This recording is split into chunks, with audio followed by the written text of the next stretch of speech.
Sponsored by Advanced German Homeopathy Clinic.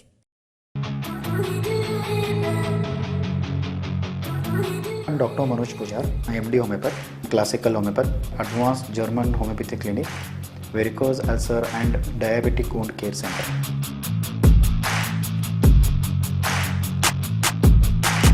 आणि माझं क्लिनिकचा address Kalashree apartment, first floor, Tilakwadi, Khanapur road, Belgaum.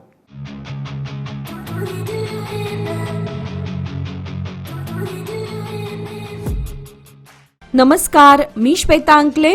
Tarun Bharat news bulletin मध्ये आपल्या सर्वांचे स्वागत. आता पाहूया ठळक घडामोडी. मुख्यमंत्री पदावरून सिद्धरामय्या यांना हटवण्याच्या चर्चेला वेग आला असताना अहिंद समुदायांनी काँग्रेस हायकमांडला कठोर इशारा दिला आहे. मुख्यमंत्री बदलाचा कोणताही निर्णय पक्षासाठी घातक ठरेल असे मत कर्नाटक राज्य मागासवर्गीय आणि समुदाय आघाडीने व्यक्त केले आहे. मुख्यमंत्री सिद्धरामय्या आणि उपमुख्यमंत्री डी.के. शिवकुमार यांच्यात सत्ता संघर्ष वाढत असताना या घडामोडींवर केएसएफ बीसीसीचे अध्यक्ष के.एम. रामचंद्रप्पा यांनी नाराजी व्यक्त केली. रामचंद्रप्पा म्हणाले की मुख्यमंत्री बदलाच्या धमक्या नवीन नाहीत. स्वातंत्र्यापासूनच दलित समाजाला अशा दबावाला सामोरं जावं लागतं. आम्ही कोणत्याही धमकीला बळी पडणार नाही. शिवकुमार यांना त्यांच्या कामाचे बक्षीस उपमुख्यमंत्री पदाच्या रूपात आधीच मिळाले आहे. काही मठाधीशही या राजकीय प्रक्रियेत सहभागी होताना दिसत आहेत. मुख्यमंत्री हटवण्याचा दबाव वाढवला जात आहे. हे लोकशाहीसाठी धोकादायक आहे असे ते म्हणाले. पंतप्रधान नरेंद्र मोदी यांनी आज शुक्रवारी उडुपी येथील श्रीकृष्ण मठ येथे भेट देऊन धार्मिक कार्यक्रमात सहभाग घेतला. सकाळी 11:30 वाजता पंतप्रधान मठामध्ये दाखल झाले व त्यांनी लक्षकंठ गीता पारायणात सहभाग घेतला. या पारायणात विद्यार्थ्यांसह साधू संत, विचारवंत आणि समाजातील सुमारे 1 लाख भाविक सहभागी झाले होते. या कार्यक्रमादरम्यान श्रीमद भगवद्गीतेचे सामूहिक पठण करण्यात आले. पंतप्रधान मोदी यांच्या हस्ते कृष्णा गर्भगृहासमोरील सुवर्ण तीर्थ मंडपाचे उद्घाटन करण्यात आले. तसेच संत कनकदासांना भगवान श्रीकृष्णाचे दर्शन घडले अशी श्रद्धा असलेल्या कनकन किंदी या पवित्र खिडकीसाठी कनक कवच समर्पित करण्यात आले. या कार्यक्रमानंतर पंतप्रधान गोव्यातील श्री संस्थान गोकर्ण परतगाडी जीवोत्तम मठाच्या 550व्या वर्धापन दिनानिमित्त होणाऱ्या सार्ध पंचशतमानोत्सव सोहळ्यात सहभागी झाले होते. उडुपीतील श्रीकृष्ण मठाची स्थापना सुमारे 800 वर्षांपूर्वी द्वैत वेदांताचे प्रवर्तक श्री मध्वाचार्य यांनी केली होती. या ऐतिहासिक आणि आध्यात्मिक स्थळी पंतप्रधानांच्या भेटीने भाविकांमध्ये उत्साहाचं वातावरण पाहायला मिळाले.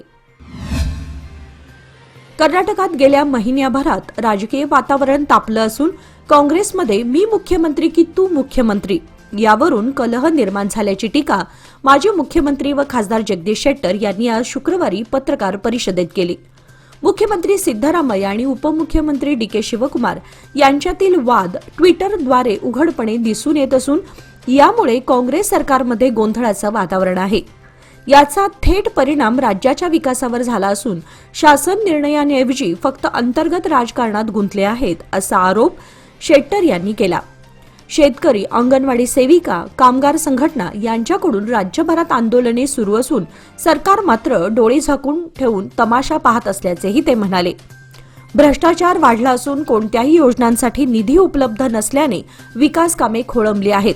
काँग्रेस सरकारने जनतेचा विश्वासघात केला असून हे सरकार फक्त सत्तेसाठी चालवले जात असल्याचा घणाघातही त्यांनी केला. कर्नाटक सरकारच्या आदेशानुसार आणि वाहतूक पोलीस विभागाच्या पुढाकाराने बेळगाव शहरामध्ये आता 3 ठिकाणी फाईन कलेक्शन पॉइंट म्हणजेच दंड वसुली केंद्र कार्यान्वित करण्यात आले आहेत. नव्याने सुरुवात करण्यात आलेली केंद्रे कोर्ट कॉम्प्लेक्स, जिल्हाधिकारी कार्यालय आणि सेंट्रल बस स्टँड येथे उपलब्ध आहेत. यापूर्वी ही सुविधा फक्त ट्रॅफिक पोलीस ठाण्यावर मर्यादित होती. मात्र वाहनांची वाढती संख्या आणि दंड आकारणीच्या प्रक्रियेमुळे आता ही केंद्रे नागरिकांच्या सोयीसाठी उभारण्यात आली आहेत. यामध्ये विशेषतः हेल्मेट न परिधान करणे, ट्रिपल सीट प्रवास, सिग्नल तोडणे, विना लायसन्स आणि सोबत वाहन कागदपत्रे नसणे अशा नियमभंगांवर दंड भरता येणार आहे. वाहन चालकांसाठी ही एक सुलभ आणि वेळ वाचवणारी व्यवस्था असून यामुळे दंड भरण्याची प्रक्रिया जलद आणि पारदर्शक होईल असा विश्वास वाहतूक पोलिसांनी व्यक्त केला आहे. ही पद्धत वाहतूक शिस्तीला चालना देणारी ठरेल अशी अपेक्षा जनतेतून व्यक्त होत आहे. महिला व बालविकास तसेच दिव्यांग आणि ज्येष्ठ नागरिक सक्षमीकरण विभागातर्फे आयोजित समग्र शिशु विकास योजनेच्या सुवर्ण महोत्सवी कार्यक्रमाचे आज शुक्रवारी मुख्यमंत्री सिद्धरामय्या व उपमुख्यमंत्री डी.के. शिवकुमार यांच्या हस्ते उद्घाटन करण्यात आले. या कार्यक्रमात विभागाच्या महत्वाकांक्षी प्रकल्पांचा शुभारंभ करण्यात आला. दरम्यान गृहलक्ष्मी बहुउद्देशीय सहकारी संस्था यांची स्थापना तसेच 5,000 अंगणवाड्यांमध्ये LKG व UKG वर्गांना सुरुवात करण्यात आली. कार्यक्रमाला माजी राज्यपाल मार्गरेट अल्वा, मंत्री H.C. महादेवप्पा, महिला आणि बालविकास मंत्री लक्ष्मी हेब्बाळकर, ईश्वर खांडरे, KH. मुनियप्पा, माजी मंत्री मोटम्मा राणी सतीश, जयमाला रामचंद्र, आमदार रूपकला यांच्यासह अनेक मान्यवर उपस्थित होते. बिजगर्णी ग्रामपंचायतीच्या उपाध्यक्षपदी येळेबैल येथील महेश पाटील यांची बिनविरोध निवड करण्यात आली आहे. ही निवड प्रक्रिया बुधवार दिनांक 26 नोव्हेंबर रोजी पार पडली. सदर पदासाठी यापूर्वी अॅडव्होकेट नामदेव मोरे हे कार्यरत होते. त्यांनी 1.25 वर्षाच्या कार्यकाळानंतर राजीनामा दिल्याने उर्वरित कालावधीसाठी महेश पाटील यांची निवड करण्यात आली आहे. याप्रसंगी ग्रामपंचायत अध्यक्षा रेखा नाईक, माजी अध्यक्ष मनोहर बेळगावकर, अॅडव्होकेट नामदेव मोरे, संतोष कांबळे, चंद्रभागा जाधव, शीतल तारिहाळकर, लक्ष्मी पाटील, गायत्री सुतार, मंजुळा कांबळे, मनीषा सुतार यांच्यासह अनेक मान्यवर सदस्य आदी उपस्थित होते. दरम्यान पुंडलिक जाधव, अशोक कांबळे, सुरेश कांबळे, सागर नाईक, गुंडू पाटील, बाळू पाटील, ओमानी येळ्ळूरकर, लक्ष्मण पाटील यांची उपस्थिती लक्षवेधी ठरली. येळेबैल येथील स्मशानभूमीमध्ये ग्रामपंचायत उपाध्यक्ष महेश पाटील यांच्या पुढाकाराने व ग्रामस्थांच्या सहभागातून स्वच्छता मोहीम राबवण्यात आली. पावसाळ्यानंतर स्मशानभूमीत वाढलेले गवत, झाडे झुडपे, निर्माल्य व कचऱ्यामुळे परिसर अस्ताव्यस्त झाला होता. त्यामुळे या ठिकाणी स्वच्छता करणे आवश्यक होते. ही मोहीम महेश पाटील यांच्या उपाध्यक्षपदाच्या कार्यकाळातील पहिल्या उपक्रमांपैकी एक ठरली. ग्रामस्थांनी स्वतः पुढाकार घेत हातात झाडू, घमेले, फावडे, खुरपणी घेऊन परिसर स्वच्छ करण्यासाठी मेहनत घेतली. या सामूहिक उपक्रमामुळे स्मशानभूमी परिसरात स्वच्छता आणि निगा राखण्याचा आदर्श निर्माण झाला आहे. या उपक्रमात तरुण वर्ग, ज्येष्ठ नागरिक आणि महिलांचा मोठा सहभाग होता. कोणतीही अपेक्षा न ठेवता केवळ सामाजिक भावना ठेवून ग्रामस्थांनी ही मोहीम यशस्वी केली. गावकऱ्यांच्या एकतेमुळे गावाचा विकास शक्य आहे हे या उपक्रमातून पुन्हा सिद्ध झाले आहे. यावेळी ग्रामस्थ कमिटी अध्यक्ष वैजू पाटील, शिवाजी केसरकर, परशुराम केसरकर, ओमानी येळ्ळूरकर आदी गावकरी या मोहिमेत सहभाग घेतला होता. हिवाळी अधिवेशनाच्या तोंडावर बेळगाव शहर महानगरपालिकेच्या आयुक्त शुभा बी यांची तात्काळ बदली करण्यात आली. त्यांच्या जागी कार्तिक एम यांची नियुक्ती करण्यात आली आहे. दरम्यान कार्तिक एम यांनी आज बेळगाव मनपा आयुक्त पदभार स्वीकारला. Sanjay Gandhi trauma and orthopaedic institute Bengaluru येथे मुख्य प्रशासकीय अधिकारी म्हणून कार्यरत असलेल्या कार्तिक एम यांची बेळगाव मनपा आयुक्तपदी नियुक्ती करण्यात आली. कार्तिक एम यांनी आज पदभार स्वीकारल्यानंतर बेळगाव शहरवासियांना चांगल्या प्रकारची सेवा देण्याचा मानस बोलून दाखवला. कर्नाटक पंचायत राज सीमा निर्णय आयोगाने बेळगाव तालुक्यातील तालुका पंचायत आणि जिल्हा पंचायतींसाठी प्रस्तावित मतदारसंघ जाहीर केले आहेत. याबाबतची तपशीलवार माहिती कर्नाटक पंचायत राज सीमा निर्णय आयोगाचे संकेतस्थळ आणि राजपत्र संकेतस्थळ यावर जाहीर करण्यात आले आहे. लोकांनी आपली मते वा आक्षेप यावर नोंदवावेत किंवा कर्नाटक पंचायत राज सीमा निर्णय आयोगाकडे लेखी पत्र पाठवण्याचे आवाहन करण्यात आले आहे. जिल्हा पंचायतीचे 10 मतदारसंघ जाहीर करण्यात आले आहेत. बेळगाव तालुक्यातील काही गावांचा समावेश नगर पंचायतीमध्ये करण्यात आलाय. ही गावे वगळून मतदारसंघ जाहीर करण्यात आले आहेत. परिणामी तालुका पंचायत मतदारसंघामध्ये घट झाली आहे. जिल्हा पंचायतीमध्ये काकती, कडोली, हुदली, उजगाव, बेळगुंदी, येळ्ळूर, हलगा, अंकलगी, सांब्रा, सुळेभावी या मतदारसंघाचा समावेश आहे.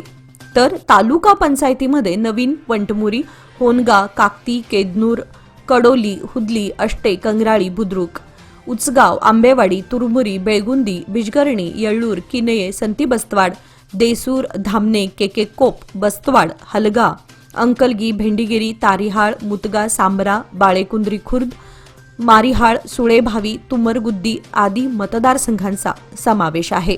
3 दशके विश्वासाची, 30 वर्षे लोकमान्याची. सादर आहे लोकमान्य आनंदोत्सव निवेश योजना. 30 महिन्यांच्या ठेवीवर 10.50% व्याज. ज्येष्ठ नागरिकांसाठी 0.5% अधिक. अधिक माहितीसाठी आमच्या नजीकच्या शाखेला भेट द्या किंवा कॉल करा 180021245050. लोकमान्य, प्रत्येक पावलावर तुमच्या सोबत. फक्त सभासदांकरिता. नियम व अटी लागू.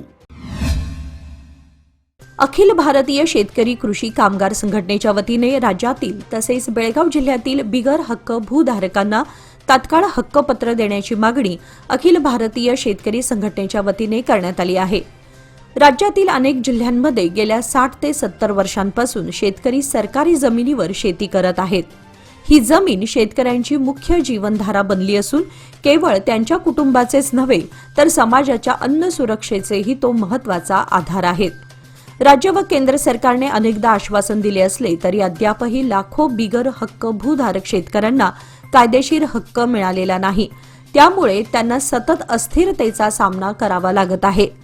संघटनेने शासनाकडे मागणी केली आहे की या शेतकऱ्यांना तात्काळ जमीन हक्कपत्रे वाटप करावी, जेणेकरून ते आत्मविश्वासाने शेती करू शकतील व आपल्या मुलांना सुरक्षित भविष्य देऊ शकतील. या मागणीसाठी लवकरच आंदोलन छेडण्यात येईल असा इशारा संघटनेच्या पदाधिकाऱ्यांनी दिला आहे. बेळगाव शहरातील आझाद गल्ली परिसरामध्ये रात्री अपरात्री भटक्या कुत्र्यांचा त्रास सतत वाढत असून नागरिकांचे हाल होत आहेत. रात्रीच्या अंधारात मोठ्या कळपाने फिरणारे कुत्रे सतत भुंकत गल्लीभर धुमाकूळ घालत असल्याने रहिवाशांची झोप उडाली आहे. कुत्र्यांच्या भांडणामध्ये घराशेजारी उभ्या करण्यात आलेल्या वाहनांचं नुकसान होत असून त्याचं दृश्य येथील रहिवाशांच्या सीसीटीव्ही कॅमेऱ्यात स्पष्टपणे कैद झालंय. या प्रकारामुळे काही दुचाकींचे सीट कव्हर्स फाडून टाकल्याच्या घटना घडल्या असल्याने या परिसरातील लहान मुले आणि वृद्ध नागरिकांना रात्री बाहेर पडणं धोकादायक ठरत आहे. सतत वाढत असलेल्या या समस्येबाबत नागरिकांनी तीव्र नाराजी व्यक्त केली असून महानगरपालिकेने तात्काळ हस्तक्षेप करून भटक्या कुत्र्यांचा बंदोबस्त करावा अशी एकमुखी मागणी करण्यात आली आहे. महापालिकेकडून तात्काळ कारवाई होईल अशी अपेक्षा नागरिक व्यक्त करत आहेत. कर्नाटक राज्य सरकारकडून बीपीएल म्हणजेच दारिद्र्य रेषेखालील कार्डधारकांसाठी इंदिरा किट अंतर्गत रेशन साहित्य देण्याची योजना जाहीर करण्यात आली आहे. सदर किटमध्ये सध्या 3 किलो ज्वारी, 2 किलो गहू, 1 किलो हरभरा डाळ, शेंगातेल, साखर व इतर काही आवश्यक जिन्नसांचा समावेश करण्यात आलाय. मात्र या योजनेत अजून काही महत्त्वाच्या जीवनावश्यक जिन्नसांचा समावेश करावा अशी मागणी रायबाग तालुक्यातील काही सामाजिक संघटनांच्या वतीने जिल्हाधिकाऱ्यांमार्फत राज्य सरकारकडे करण्यात आली आहे. काळे मीठ, काळा गूळ, तूर डाळ, चहा पावडर अशी त्यांनी सुचवलेली अतिरिक्त साहित्य यामध्ये समाविष्ट करावेत अशी मागणी करण्यात आली. संघटनांचे म्हणणे आहे की काळे मीठ व काळा गूळ हे आरोग्याच्या दृष्टीने फायदेशीर असून थायरॉइड, बीपी, शुगर सारख्या आजारांपासून बचाव करण्यात मदत होईल. त्यामुळे या जिन्नसांचा समावेश केल्यास इंदिरा किट अधिक उपयुक्त व सर्वसमावेशक ठरेल. तसेच या योजनेची अंमलबजावणी लवकरात लवकर करावी, जेणेकरून गरजू लाभार्थ्यांपर्यंत या सुविधेचा त्वरित लाभ पोहोचेल अशी ही मागणी करण्यात आली आहे. बेळगावात 2018 साली झालेल्या कर्नाटक विधिमंडळ अधिवेशनात पोलीस आयुक्तालयाच्या आदेशानुसार बांधण्यात आलेल्या 48 शौचालयांचे 9,63,403 रुपयांचे बिल अद्यापही प्रलंबित असून ते तात्काळ अदा करण्यात यावे अशी मागणी प्रथम दर्जा सरकारी कंत्राटदार PY पाटील यांनी जिल्हाधिकाऱ्यांकडे निवेदनाद्वारे केली आहे. मराठा कॉलनी कंगराळी BK येथील रहिवासी असलेले ठेकेदार PY पाटील यांनी आज शुक्रवारी आपल्या कामगार वर्गासह जिल्हाधिकारी कार्यालयासमोर निदर्शने करत संबंधित मागणीचे निवेदन जिल्हाधिकाऱ्यांना सादर केले. निवेदनात पाटील यांनी नमूद केले आहे की 2018 साली झालेल्या अधिवेशनावेळी मी KIDB हॉल बेळगाव येथे 48 शौचालये बांधली होती. या कामासाठी एकूण 14,63,403 रुपये खर्च करण्यात आला होता. त्यापैकी मला केवळ 5 लाख रुपये मिळाले असून उर्वरित 9,63,403 रुपये पोलीस आयुक्त कार्यालयाकडून मिळालेले नाहीत. इतका मोठा खर्च थकीत ठेवणे हे अन्यायकारक असल्याचे ठेकेदाराचे म्हणणे आहे. त्यांनी जिल्हाधिकाऱ्यांकडे सदर रक्कम आपल्याला तात्काळ अदा करून न्याय देण्याची मागणी केली आहे. प्रशासनाकडून या मागणीची दखल घेतली जाते की नाही हे पाहणं आता महत्त्वाचं ठरणार आहे. अथणी पोलीस ठाण्याच्या वतीने स्थानिक शाळांमध्ये सायबर गुन्ह्यांविषयी जागृती निर्माण करण्यासाठी विशेष कार्यक्रमाचे आयोजन करण्यात आले होते. दरम्यान शहरातील काही भागातून रॅलीचे आयोजन करण्यात आले होते. या उपक्रमांतर्गत शालेय विद्यार्थ्यांना इंटरनेटचा सुरक्षित वापर, सायबर फसवणूक, ओळखीच्या आणि अनोळखी व्यक्तींशी ऑनलाईन व्यवहार करताना घ्यायची काळजी या संदर्भात सविस्तर माहिती देण्यात आली. कार्यक्रमात पोलीस अधिकारी आणि कर्मचारी यांनी विद्यार्थ्यांशी संवाद साधत सायबर सुरक्षेबाबत उपयुक्त मोलाचे मार्गदर्शन केले. बदलत्या तंत्रज्ञानाच्या युगामध्ये सायबर गुन्ह्यांचा धोका वाढत असल्याने लहान वयातच योग्य माहिती मिळणे अत्यंत गरजेचे असल्याचे पोलिसांनी सांगितले. विद्यार्थ्यांसह शिक्षकांनीही या कार्यक्रमाचे कौतुक केले असून असे उपक्रम नियमितपणे राबवण्याची मागणी केली आहे. बेळगाव तालुक्यातील हलगा, बस्तवाड, कोंडुस्कोप, केकेकोप, तारिहाळ, अलारवाड आणि इतर गावांना जोडणारा महत्वाचा बेळगाव येडियुरप्पा मार्ग म्हणजेच जुना पीबी रोड गेल्या अनेक दिवसांपासून खड्ड्यात हरवला होता. रस्त्यावर मोठमोठे खड्डे पडल्याने अपघातांचे प्रमाणही वाढले होते आणि नागरिक वाहनधारक त्रस्त बनले होते. या पार्श्वभूमीवर अण्णासाहेब घोरपडे यांच्या पुढाकाराने नागरिकांच्या वतीने जिल्हाधिकारी मोहम्मद रोशन यांच्याकडे निवेदन देण्यात आले. निवेदनाची तातडीने दखल घेत जिल्हाधिकाऱ्यांनी तत्काळ रस्ता दुरुस्तीचे आदेश दिले आणि कामास सुरुवात करण्यात आली. रस्त्याची दुरुस्ती पूर्ण झाल्याने गावकऱ्यांना मोठा दिलासा मिळालाय. त्यांच्या या तातडीच्या कारवाईबद्दल शुक्रवारी जिल्हाधिकारी मोहम्मद रोशन यांचा स्थानिक नागरिकांनी सत्कार करून आभार व्यक्त केले. जिल्हाधिकाऱ्यांच्या तत्पर कार्यामुळे या भागातील नागरिकांच्या सुरक्षेची आणि दळणवळणाची समस्या सुटल्याने समाधान व्यक्त होत आहे. कर्नाटकमध्ये मका व हरभऱ्यासारख्या पिकांची मोठ्या प्रमाणावर लागवड केली जाते. मात्र यंदा या पिकांना बाजारभाव न मिळाल्यामुळे राज्यातील शेतकरी मोठ्या संकटात सापडले आहेत. या पार्श्वभूमीवर राज्याचे मंत्री दिनेश गुंडूराव यांनी पंतप्रधान नरेंद्र मोदी यांच्याकडे निवेदन सादर करून केंद्र सरकारने तातडीने दखल घ्यावी अशी मागणी केली. शुक्रवारी उडुपी येथील कार्यक्रमासाठी दाखल झालेल्या पंतप्रधान नरेंद्र मोदी यांची मंगलोर विमानतळावर मंत्री दिनेश गुंडूराव यांनी भेट घेतली. यावेळी शेतकऱ्यांच्या अडचणी आणि बाजारभावातील घसरणीबाबतचे निवेदन पंतप्रधानांना सुपूर्द करण्यात आले.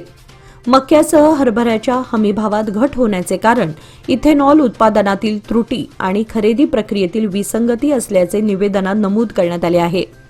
या प्रश्नांचे निराकरण करून शेतकऱ्यांना न्याय मिळावा आणि त्यांचे उत्पादन व श्रम यांना योग्य मोबदला मिळावा अशी ठाम मागणी मंत्री दिनेश गुंडूराव यांनी केंद्र सरकारकडे केली आहे. बाळेकुंद्री खुर्द येथील ग्रामदेवता व नवसाला पावणारी देवी म्हणून प्रसिद्ध असलेल्या श्री चौंडेश्वरी देवीच्या यात्रेला आज शुक्रवार दिनांक 28 नोव्हेंबर पासून प्रारंभ झाला. सालाबादप्रमाणे होणाऱ्या यात्रेचे आयोजन करण्यात आले आहे. मागील 2 दिवसांपासून कमिटीने जय्यत तयारी केली असून दरवर्षी येथील यात्रेला हजारो भाविकांची उपस्थिती लाभत असते.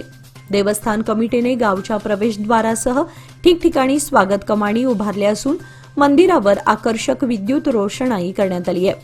भक्तांना देवीचे दर्शन व्यवस्थितरित्या घेता यावे यासाठी विशेष व्यवस्था करण्यात आली आहे. आज पहाटे हक्कदार व भक्तांच्या वतीने अभिषेक, आरती व सामूहिक पूजा संपन्न झाली, तर दिवसभरात ओटी भरणे, नवस फेडणे आदी धार्मिक कार्यक्रम पार पडले.